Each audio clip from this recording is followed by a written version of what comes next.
What I'm going to show you now is a very handy feature. I'm going to return a string as a return type from a function, which is a very common thing to do. You change something and then you return it back as part of a function ID. Instead of the void in front of the function, we're going to put string. But we have to use the passing by reference technique here in order to accomplish that. So what I'm going to do is I'm going to write a function. I'm going to say its return type is string. I'm going to put the and sign there, which means that I'm returning a reference to an actual item itself. It has to be an address. Okay, and we're going to say return string, just the name. I'm going to pass in a string. Again, I'm going to pass it in by reference in, because I have to reference the actual thing. Passing in a string by value doesn't make a lot of sense. It's too large, so we pass it in by reference, and I'm going to return it as a return type, which means that this routine return string has to be used in some place where it's going to expect a string to be placed. Alright, now let's go ahead and write the routine itself. So we're going to say down here, we're going to say string, and we're going to just make an exact copy of our function up there, return string. We're going to pass in a string, and sign, we're going to call it in. We put our left and right bracket right there. Now in here I'm just going to alter that string. That's quite clear. Now let me show you something I always do whenever I'm looking at a string. I clear it out, and that's done by a function that's part of the string library. I'm going to take in, that is our string. I'm going to put a dot there, and I'm going to say clear and call a function. Now what this does is it clears the string out and reinitializes it, and now lets us assign a new string to it of any size, and it will resize it for us. It's a very clean way to do it. Alright, so I'm going to say in is equal to, and I'm going to give my daughter's Adria. No, I'll use a fake name, Adria D. That's not her name, it's somebody's name. Okay, period.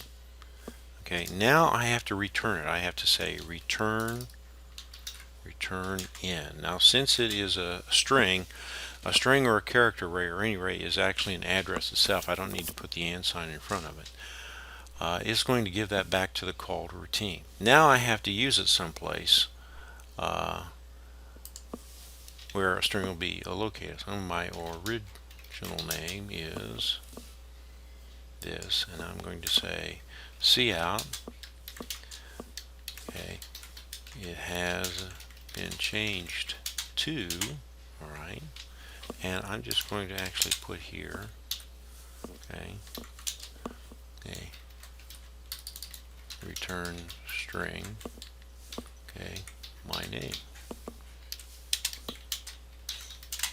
Okay, let's save it. Okay, looks pretty good. Let's build it. Build solution. Succeeded. Start without debugging, and we'll see when it runs. It says original name Dave Gatros has been changed to Adria D. Legrand, which is exactly what we wanted it to do. Now that's one way of actually doing it. I'm going to show you the second way of doing it. My name, we're just going to print it right there. And this works if I want to give it back to its original name, or if I want to give it back to something else. So I'm going to say my name is equal to return string, and I'm going to pass it in the my name. Now I should get the same results here. So what I'm doing is I'm calling the routine, passing in a parameter. It will alter that name and give the results the address of where it returned to back to my name. We should see the same screen being printed out right here. So we're going to do a build solution, debug, and ta-da, there it is. My original name Dave Gatros has been changed to Adria D. Legrand. Okay, very good. Things to remember. Again, I'm passing in. I have to pass it in by reference. Strings go in like that. Best way to do it, when I return it, again, to make sure I'm pointing to the actual thing that was changed itself, I have to have the and sign right there. which means I'm returning a string pointer.